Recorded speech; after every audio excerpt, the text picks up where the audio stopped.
welcome to the Career Coven. This is episode 5, and today we are talking about managing up. Now, Annie, I think you're probably a bit more thoughtful on this topic than I am, so I'm going to be the learner asking you questions, and you're going to be the pro. Great. Let's shift the dynamic. Right. I don't love that. I learn a lot from you. Okay, No, let's do tell it. Let's do it. me. I do have a lot of thoughts. This is a topic I care a lot about, actually.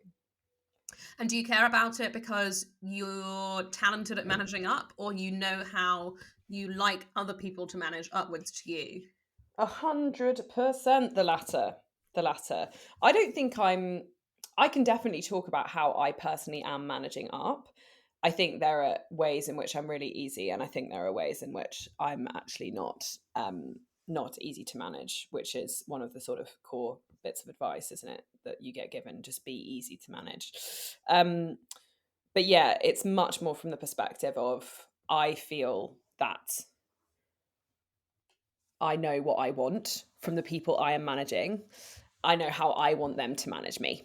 And I think you're right. I mean, everyone says, you know, be easy to manage. And I think you've got to have some caveats in that sentence. Sometimes you have to be a bit difficult to manage to get what you want. See episode 4 on assertiveness. But I think it's also part of your job as someone who reports into someone else is making your manager look good. And there's such an important relationship to have with your line manager because they are the person who are in charge of your destiny within the organization, not in charge of your destiny as a whole, but you spend a lot of time with them, working with them. And I think it's also really difficult to progress and be recognized and sponsored if you don't have a good relationship with your line manager. So really, really important. Why don't you kick us 100%. off with the importance of your relationship with people who you line manage and how you see that working? Yeah, so totally agree with you. Your manager is like the single most important relationship you have at work. They can like massively enhance your career and your progression. And they can also make your life, harder, no question. So, yeah, I mean, I think that it's really important to invest time up front into building good communication with your manager. And to reference some of the other episodes we have, I think setting your boundaries really clearly up front and helping your manager understand your communication style, how you like to, ask questions, how you like to think, whether you're introverted or extroverted, all of that stuff, you should be talking to them about that pretty much the first meeting you have, I would have thought, with them, and understanding their expectations of you, both in the role, but also as someone they're managing. How frequently are you going to meet, but also what do they expect you to prepare? Like, who runs the meeting? Is it you as the person being managed? FYI, it usually is. Or is it them as the manager, which I think is possibly a red flag if someone said that to you as a manager. But yeah, I think understanding both ways, communication style, preferences on communication, boundaries, mutual expectations. And I think if you do know that there are some really important things you need from a manager, then trying to tell them quite quickly near the beginning, this is what I need from you. So for me, feedback's really important. And with all of the managers I've had, I've always said that really upfront. I like to get a lot of feedback. I like ad hoc feedback as well as very structured feedback. It doesn't need to be all the time, but I want you to tell me, like, if I'm basically doing something wrong, I want to be told that quickly. And if there's something that you think is a real strength, like, I'd like to hear that at some point so that I'm kind of learning how you're perceiving my behaviors. But that's just something that I really expect and like from my manager. And it's not something that all people find easy. So that would be an expectation that I'm kind of setting up front. But yeah, I would say, like, it's it's important to spend enough time in the early line management phase with someone, understanding their communication preferences and style boundaries, and explaining yours to them. And I think that really sets this manager relationship off in the most positive way. And I think if you had, you know, if you're not at the start of your line manager relationship, but you realize that you don't actually know these things about the person who is managing you, I think it's also really, these are really good things to ask at any point. Actually, I'm texting you after work hours. Is that okay? How does that fit into your work life? Is that something you like? Making I sure that hate you, being texted outside of work hours. yeah, exactly. Whereas I don't mind at all, right? But like it's it is about like personal preference and about actually being able to have a conversation about that. I think more people are like you than me on that one. It's back to boundaries. I think, you make a really good point. So much of this is about communication. And ideally, in any form of communication, it's two people and you kind of meet your styles in the middle and whatever is the Agreed. most compatible compromise. In reality, in a kind of line manager managee relationship, that doesn't always happen. And I think the onus tends to, well, I felt as someone who has had line managers, the onus for me tends to be on adapting my style to them more so Yeah, I than think the that's other more way common. around. I think Yeah. that's the expectation going in. Um, I've had like such a wide range of managers. It's I like I think it's really interesting when you have some people who really like super structured sessions and one to Yeah. ones. I've had recently line managers who love to chat. And I have Yeah. to be like, here's my 5 agenda items I would like to get through today. Yeah. And then I would love to chat to you at the end. Mm. And But I sometimes, think even that, right, like, that's better. What you just said is, like, always good. Having 5 agenda items that you want to discuss, knowing what you want from the meeting. I think regardless of someone's style, that's really important for managing up. Knowing what you need to get out of this meeting and being able to say that very in the first 5 minutes, even if, as you say, you've got, like, a waffly, chatty, like, much more kind of social in some ways, like line manager who just wants to like catch up and make sure you're okay. You have just managed them well because you've said, I great, mean, we'll it's chat at the end. it's also like the battle of the introverts and extroverts. Like Hmm. the extroverts want to talk about everything, and I'm like, I'm here for a very specific reason, and I actually don't like talking to anyone. Um, but should we But talk? yet so many people would think you were extroverted I anyway. know I've trained myself to appear extroverted, which is sad. Um, I think one of the really important things about line management relationship is trust, and um, I think there's a really nice there's a model called like the trust equation, which is building your credibility, your reliability, and your intimacy with someone, and then that is divided by your self orientation. So, how much you're self interested in the relationship between two people. I think this is a really Interesting. interesting lens to think about the line manager managee relationship. What does trust mean for you in a managing up context? Trust in a managing up context. One thing is that they're relatively accessible when I need them, so I can get hold of someone when I need something from them. That is one part of trust. I think two, um, being able to be vulnerable with them about how you're feeling or what you're doing, or a combination of both of those things. And then I also think something that's really important for me when I'm managing up is consistency. Knowing knowing what I will get from that person, and knowing that that is always quite consistent, and that I can then build trust that there aren't things that I could like say or do that would like massively sway them one way or the other, because they always are going to give me whatever their kind of consistent behavior set is. So like, I've had managers who are really structured and they're always really structured, and I can kind of rely on them to kind of always give me that. I've also had managers who are really enthusiastic, and that's like their thing, is that they're always, even if you go to them with something really negative, they're always going to find the positive, but they are completely consistent in those quite different styles. But I think for me, that consistency is a really big thing I look for in whoever is line managing me. And it's also a way that when I'm managing up, I am trying to be consistent with for them as well. And that doesn't Mm. mean not being emotional. Like that's not the same thing. It's actually about like being reliable, consistent, dependable in your actions, in the way that you present things, in the way that you talk to them, and what you bring to them. So I think that's another really important kind of two-way dynamic. I've got another question for you on the back of that. You mentioned vulnerability, which I think is really important. And, you you and your line manager are there to help each other to do the best work for the best outcome. What kind of role do you see kind of emotions playing in that relationship, and what space do you think is the right kind of space to hold for emotions in a managing up scenario? I think it's really important that there is that the manager managee dynamic has space for emotions. I think it is most important that your manager makes space for your emotions as the person being managed. That is absolutely part of their job.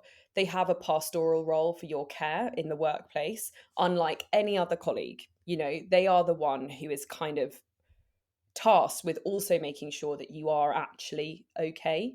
It's not your kind of other friends there that actually have that formal sort of pastoral role. So I do think it's really important. I think it's when thinking about managing up, I also think it's really important to understand that your line manager is a person too, and that they have emotions, and that although you are 100% an important part of their job, you may only be quite a small part of their day or quite a small part of their job.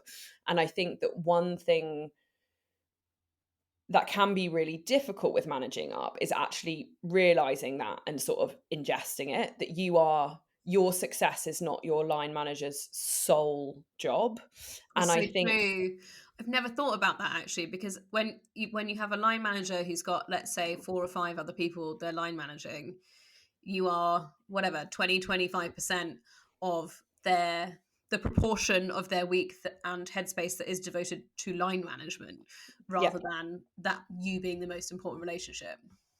exactly. And like, in smaller businesses, you see this all the time, like with founder-led startups, is the founders have so much pressure, so much going on, investors, like sales, all of this stuff at the start. They're also often line managing almost the whole team at the beginning. So they'll be line managing maybe 5, maybe 10 people, like quite a lot. And when employees like start to feel that things are going wrong, or they're not getting what they need, or they're not getting the time they need, it can be very difficult for them to understand that there is also a two-way dynamic here, and you are a small part of that person's job. And even though they actually want to give you the time and space, they may actually not always be able to. And I think it's not tolerating that for too long is not it's not something I advise when managing up, but being aware and empathetic towards the fact that there will be other parts to your boss's job is one of the most like important things for establishing a strong two-way relationship. And I think in terms of emotions, showing that you understand that, asking about the other things in their job, making sure that they are okay, as well as you them making sure that you are okay, can be a really, really um fruitful kind of exercise and way to build trust and way to build like this emotional space. Is kind of saying like, oh, actually, I know you did have that big board meeting, how did that go? It's not always just like, I'm gonna take from you all the time. I totally agree. I think, as I'd say with my last few line managers, the role that I play in um, being managed has evolved, I think, into being much more of a bit of a counsel for Yeah, them, rather than um, sort of wanting things from them. And that's just really like giving them the space to soundboard. Um, I think it's really interesting when you have a particularly extroverted thinker manager, who will basically call you just to speak through their own thoughts to make sure that they get to the right conclusion. And I don't necessarily find that um, an enormously effective use of my time, but it is a very effective use of their time to get to the conclusion that they want to reach. And also, it gives you quite a good insight into being able to understand your line manager's thought process, I think, which is mm, actually quite valuable, even if you don't get an outcome from it yourself. Having that exposure to exactly. that is helpful. Yeah, and understanding the context of what is going on in the level above you is really, really smart. Like that can never be a bad thing as someone that's looking to like progress in an organization.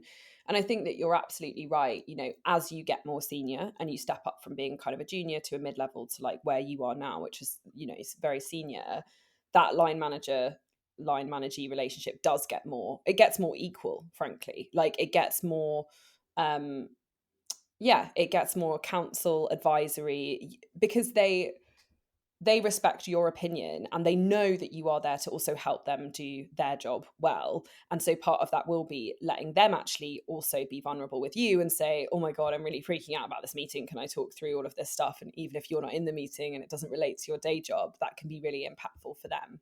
Mm. Um but yeah, I would absolutely say that like two-way empathy is really important, but it's definitely not there in every line managee relationship. Um, Can I ask you a question? yeah. What advice would you give to someone who's in a situation where they struggle to kind of connect with their line manager? And that might be kind of emotionally, or like maybe they're just not the favorite. Um, Mm, you're not a mm. bad performer, you're just a mid level and not the golden child. What advice would Yeah. you give for that scenario? I think getting things out into the open is really important because you might just be assuming that you're the mid performer, assuming that you're not the favorite, whereas actually you're so easy to manage that they just let you get on with it and they don't give you all the praise because they've never thought that you need any praise. So there can be a lot of assumptions in like kind of being in the middle or not being the favorite. But I think in general, I would advise to like try and in quite a structured way kind of get back to basics with that person, understand help them understand that you don't think this relationship is like quite where it needs to be, express what you would like it to look like. Clear communications, actionable things. I think one of the things that I find helpful, and I've developed this position based on I used to manage, and I've seen this in quite a few people where they'll be working through something really complex, and they'll write me this like 1,500 word essay email laying out 100% of the context, um, and then asking me what do I think at the end of it, and I have to say that is my least favorite form of communication. Yeah. Uh, Long-winded, takes a lot of time for you to ingest it, you know, and then you're asked like an open-ended question at the end, not yeah, specifics. yeah, What do you think? It's and like, so I that's I too much used work for me. it's too much work. I've got a million other things on. I don't like to read something that dense, and it's Yeah. going to take me like an hour to unpick in full. And so with these people that I've managed who have done this before, I've coached every single one of them into before writing that email again, saying, "What do you think that I'm going to say?" and Mm, and they'll go, "I think you'll say this," and I'm like, "Yes, that is exactly what I would say. Go do it." mm. And then it's like, "What would Beck do?" You know? Just think That about is so good that you've coached them all. You've coached all of the people you manage to think, "What would Beck do?" I that. mean, effective, effective. I like it. You know, this links to something else I feel so passionately about, which is preparing for your time with your line manager. Like, Mm, you know, there is nothing more that fucks me off when people have an hour of my time and they have not prepared a thing to talk to me about. And they're like, it's, they start the meeting like, yeah, things are good, like blah, blah, blah, blah. And in the meantime, you know, you've obviously heard from 18 other people that things aren't good. And like, it often happens more, I think, when people are actually not performing well because they stop needing you to problem solve because they've maybe checked out a bit or they've stepped back or they're so overwhelmed that they actually don't know what to talk to you about. But I think it's like just out of respect for someone's time, prepare for it, think about it. It should be really valuable for you on either an emotional or practical level this time with your line manager. okay, so let's say you've got someone to prepare the meeting. They're like really conscientious. They're like, Annie, here are my 5 agenda items, and I've prepped, and I'm telling you all the Mm, things that I've achieved as well, and I'm doing fantastically. And mm, actually, this person maybe isn't so vocal if they're struggling about something, and perhaps like holds that in. At yep. what point and when and how would you want someone to kind of communicate that with you? So I, as a manager, but I would be totally open to this as a managing up technique as well. I, as a manager, like to do a kind of traffic light sort of check in at the start of a meeting: red, yellow, green. If you're red, it's like, I'm struggling with something and it's really affecting me and my performance. If it's amber, it's like things are okay, but I'm not feeling like great. I've got a few things on my mind. Green is like, yeah, I feel good. Things are going well. And, we're talking about like positive things and like performance and stuff. And so I like to start all of my meetings. Um, Actually, I've sort of got out of this habit a bit now I'm saying it, but certainly like last year I started my meetings with this traffic light. And I think it is a really good way to like break down boundaries of like, actually, if you're a red, let's really talk about that. Let's make sure that we talk about why you're a red, because that's the most important thing that we should be talking about. I don't, in this case, the agenda, if it doesn't have the reason for red on the agenda, is not as relevant to me. Um, and yeah, I think the flip side, is if I was managing up and someone wasn't giving me this emotional space, like introducing that traffic light system and saying, actually, could we start our one to ones with something like this so that you know how I'm doing, so that we monitor week on week? Am I, where am I in this really simple three-tiered system? And you then sort of also see that you are making progress or you aren't week on week with this person. It's a really simple way um to create the space to check in emotionally, both like from the manager to the managee. How can And can I yeah, ask though, if people feel like they should be easy to manage, are they not just more likely to kind of self-select green and keep quiet? Like, what are the kind of colors that you get in interesting. these conversations? Oh, you get so much amber. I'm rarely ever a green because I put so much pressure on myself, right? If someone gave me like six straight months, for example, of just being green, I would be like, do we have the trust and the honesty where you're actually telling me what's going on? And if it is Mm, all for good reasons, then maybe that person really does need a more stretching role. yeah. I think there's like different reasons why you could be consistently green, right? Okay, let's talk about managing up in the context of progressing. How do you like to be spoken to about people's aspirations for promotion? So I like to know about them well in advance. If you think you're like knocking on the door of the person above you, I would love to know about that as soon as you start feeling it. So that might be like 6 months in advance of like an actual promotion. In some organizations, it might be longer than that. But I think when you, as in this safe space that ideally you've created with your manager, when you start to feel like, I think I could do that person's job, or like I'd really like to do more client management or to do more of this stuff directly, vocalize that, tell them that you think you are ready for it, say that you would like opportunities from them to practice, show that you have the humility of knowing that you probably don't know how to do it from the position you're in today, but you are really ambitious and you want to learn how to do it and you want to progress. I think making sure that it's really, really clear between the two of you, this is the expectations of the role above you. This is how long it typically takes to get here. I'm now aware as the manager that I know to give this person opportunities. And you are, as the person managing up, being very direct that you think you can do it, you want to learn, you are keen, you understand what the next role takes, and you want opportunities to try and test and learn, those skills. Um, so yeah, and then when it comes to sort of closer to the time and like you're sort of factually trying to like get the step up and like get the role. I think it's kind of the same principles we've already discussed.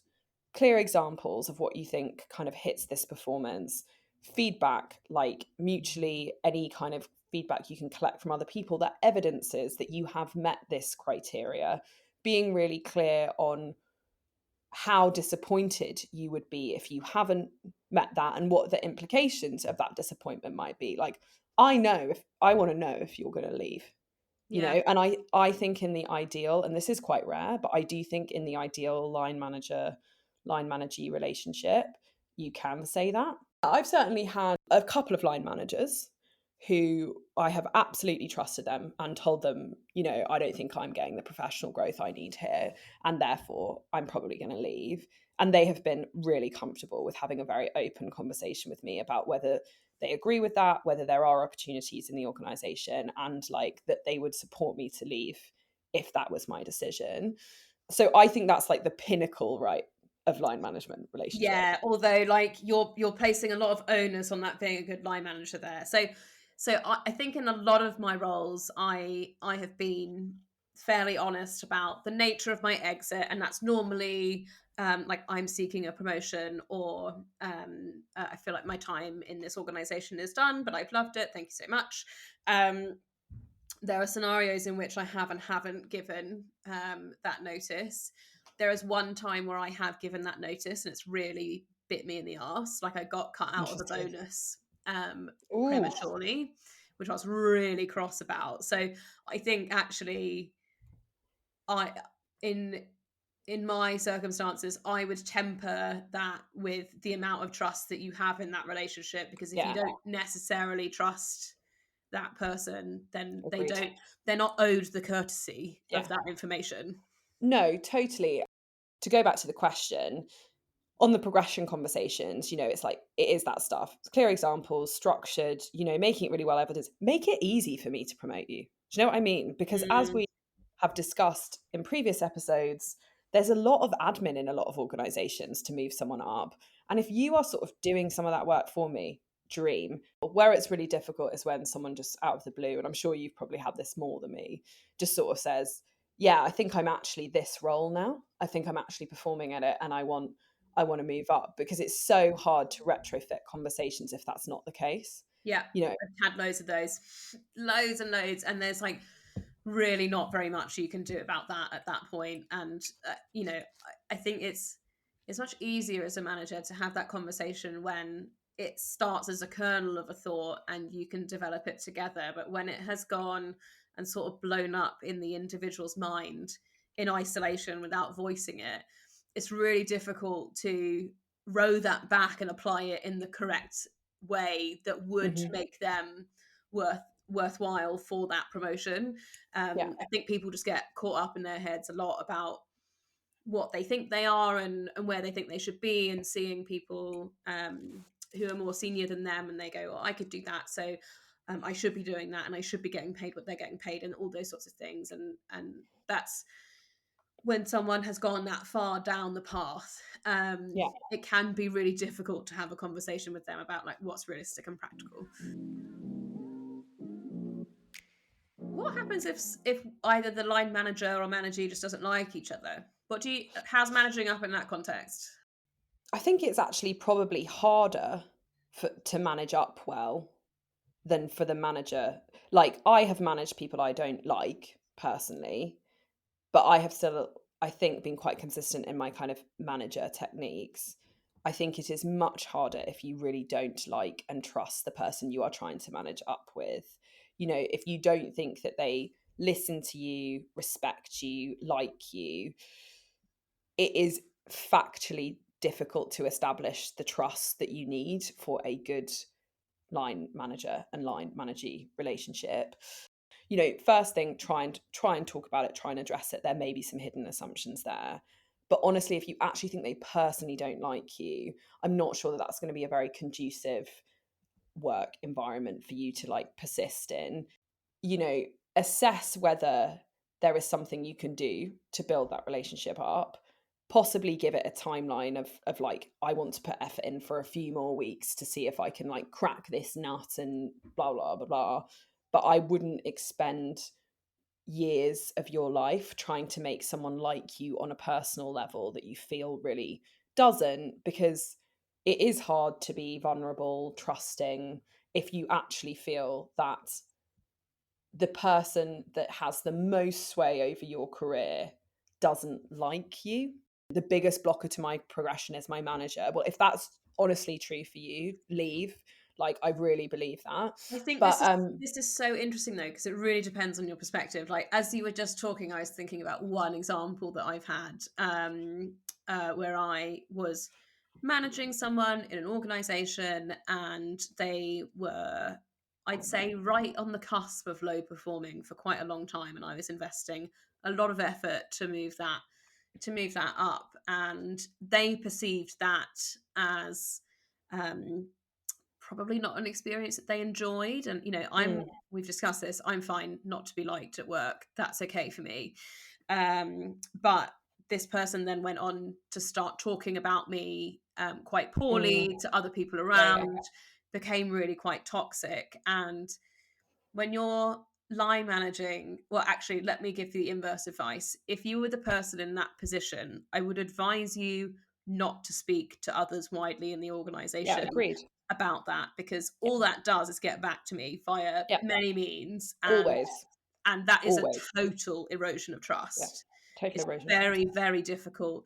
I can have a relationship with someone and trust them and poor performance manage them, but if they break that trust, it's really hard for me to get past that, because I'm a human and that's not very nice.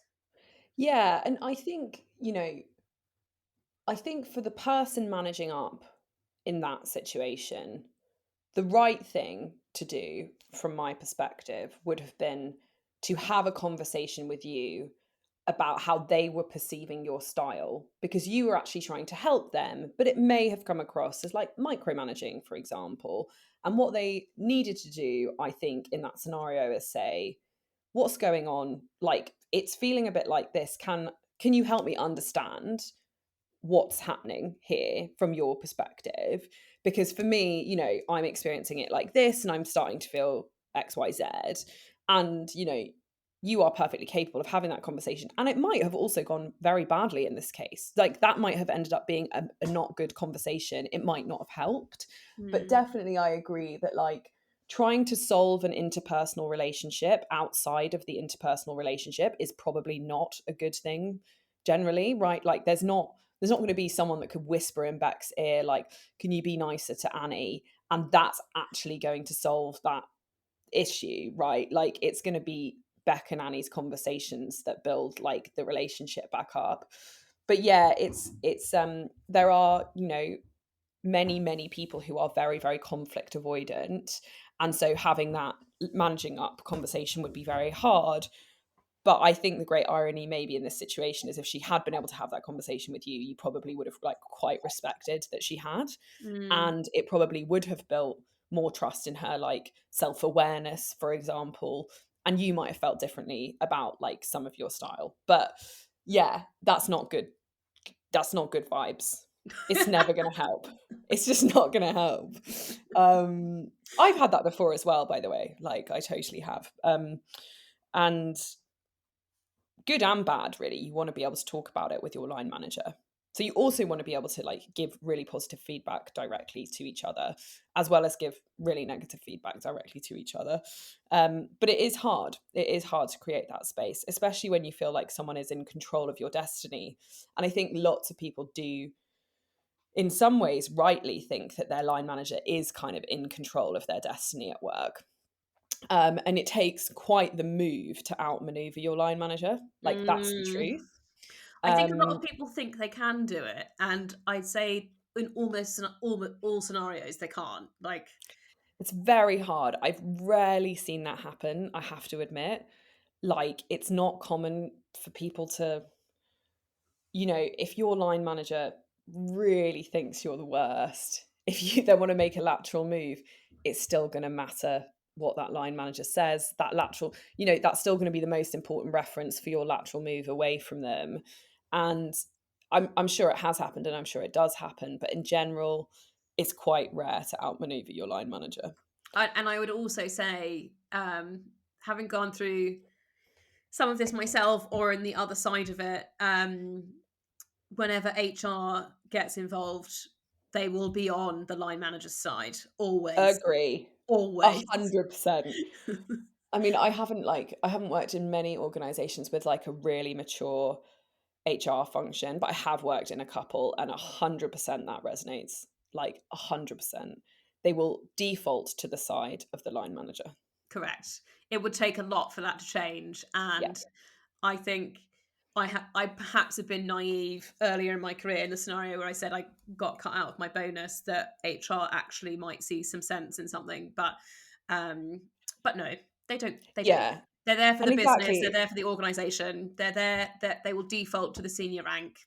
That's it. Exactly, and especially right, especially if you're, like, junior, like, mid-junior, mid, I think, like, what happens you are quite far away from the top at those levels, and so there is just, like, some don't be too naive about, like, about this stuff, like, really try and invest in building a good relationship with your line manager, even if it feels difficult and hard and challenging.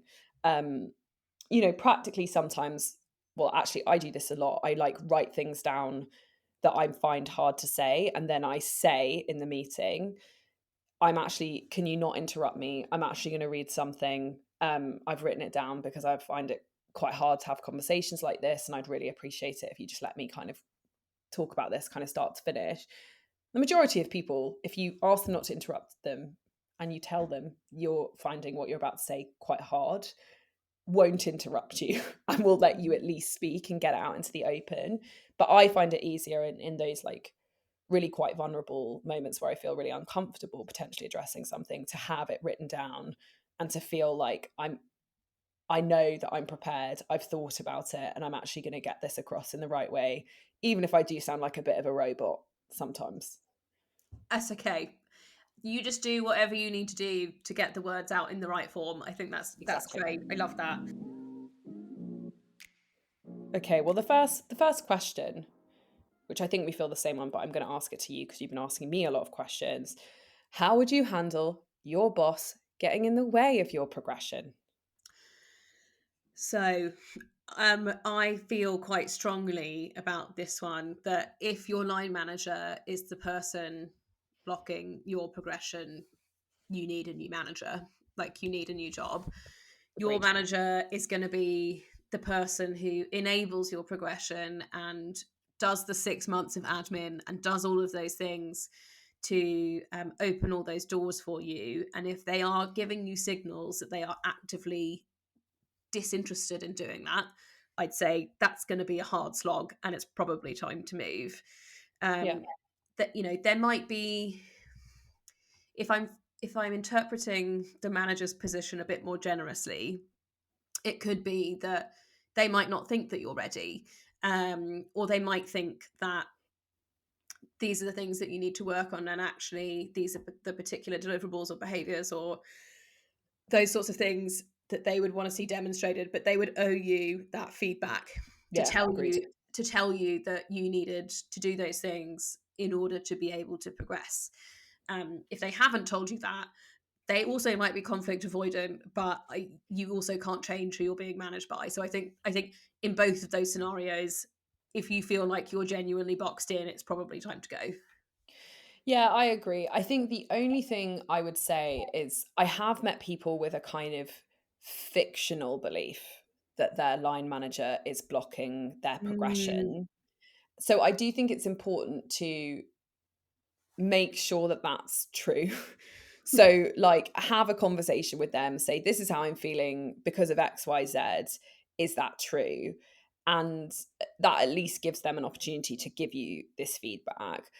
But I think, I have met people who basically just by being in the role above them, so by that role not being available, they will say the term, "My manager is blocking my progression." And I'm like, "Well, are they? Or are you just ready to step up and there's not a gap here?" Mm. because that's not their fault, you know, necessarily. They might be blocking your progression, but like they also might not be. It might just be that like factually you're ready to move up. There's not another role here. You'd want them to be able to give you that feedback, to your point. But yeah, I would say to this person, just check that it really is your line manager doing it, and that it's not something that you've kind of interpreted wrongly. Because sometimes it probably isn't your line manager, but it can seem like it is. Okay, there's a next one. Can you still manage upwards effectively if you don't trust your boss and or senior management? Probably not that well. Like, if you really don't, you know, I think we've probably sort of covered this in we've traversed this across this episode. Mm. But like foundationally, I think we both agree that like the most important thing between you and your line manager is some kind of trust. You don't have to love each other's company. You don't have to love each other's sense of humor. You don't have to want to go to the pub with them, but you do have to trust that you can like have some hard conversations with them, problem solve with them, etc. If that is not there at all, not just for you and your line manager, but also for the senior management team, like that then sounds like you don't trust sort of anyone in this organization. I would also challenge this person that I have been exposed to a number of senior leadership teams where in some they all feel a bit challenged, but actually individually you will be able to find a beacon of hope in there. Like, I don't think it's true Agree. that 100% of the senior management team is untrustable, for example. That's a It's very scenario it would I be very find difficult. unusual. Yeah, I Yeah. find difficult to wrap my head around. You know, you may find the decisions that they make as a unit not ones that you would agree with, but Yeah. there are always, I think there are always, and maybe it's not the obvious senior leaders, there are always people who are clever and sensible and are a voice in the room. You just don't see that play out. And sometimes those can be really valuable mentors and sponsors in the Mm, business, particularly if you're having a bit of a difficult relationship with your line manager. But I think in terms of the question also asked about can you manage upwards effectively, even if you don't trust them, you can still try and get what you want out of them on a day-to-day yeah. basis. You can still prep for the meetings, you can still ask the Yeah, right you can still do all questions. the factual things that we have Yeah, been it's just saying. Yeah. transactional, Yeah. which is not a premium experience, but gets the Yeah, job that's done, true. I'd say. Okay. How can you manage upwards if you have a manager slash leader who doesn't listen? How do you deal with leaders who won't make decisions but don't delegate so that you could make them?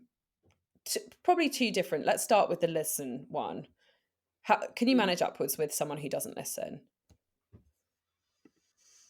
I think you have to be really, really precise and prioritize like the top one thing that you want them to hear. You won't get all of your stuff heard. So I think this is Yeah. about like prioritization of intervention, I'd say. Agree. I also think you do have to be a bit creative about getting your needs from elsewhere. You'd maybe find a mentor, you'd maybe find someone else in another team that you trust that has some of the information that you need that you could go to and sort of work around it. So become less reliant on this person. Um, if they really don't listen, probably how they are with everyone, right? So the one thing is that like it may not actually damage your progression as much because they'll probably be known for that. And Mm. actually it can look quite good if you can still get your work done when you work for someone like that, ironically. But yeah, I think you're right. Don't expect too much. Okay, so the other question: how do you deal with leaders who won't make decisions but also won't delegate them to let you make them? So I think there are two scenarios here. The person doesn't make decisions because they're the kind of person who's not very good at being decisive, Mm, or they don't have the authority to make the decision. And I think a lot of the time people assume that leaders are passive or don't make a decision because they can't be bothered, when in fact there's often a whole other world of context at play that Mm, means that they're not able to make a decision. That is my that's my initial response, is that it may be that they can't make the decision, not that they won't make a decision. Do you want to mm. answer the other half of the question on someone who's not decisive and not delegating? If this is like consistent, you really feel that they cannot make any decisions based off information that you give them or other, that probably is more of a kind of systemic thing to try and address. And I would just ask them very directly, I need this from you. I'm now blocked because you're not making a decision. What more information can I give you to help you make that decision? I really need this to progress. And if they have an answer to I need this information, obviously, there you have it. Go and get the information, try to, whatever. But if it is just like they're really stressed, for example, they're really overwhelmed, they think they're about to get fired, they don't want to make any decisions because that kind of paralysis will probably come out in these conversations. And then I don't know, to be honest, my advice in that scenario would probably be like sit patiently, see Mm. what happens. Because, like, really, if someone above you cannot make any decisions, it probably reflects that something is about to happen. Yeah, I mean, just to add a tiny note onto the end of that, I think I would just ask my manager what needs to change in order for this decision to be made. And you might have, that might be slightly more revealing of how much control they have. And I think people assume lots of control is available, and sometimes it's not. Agreed. All right, thank you so much for joining us, and we will see you next time. You can like and subscribe on all the channels where you can find us: Spotify, Google, Apple, and give us a 5 star if you feel like it.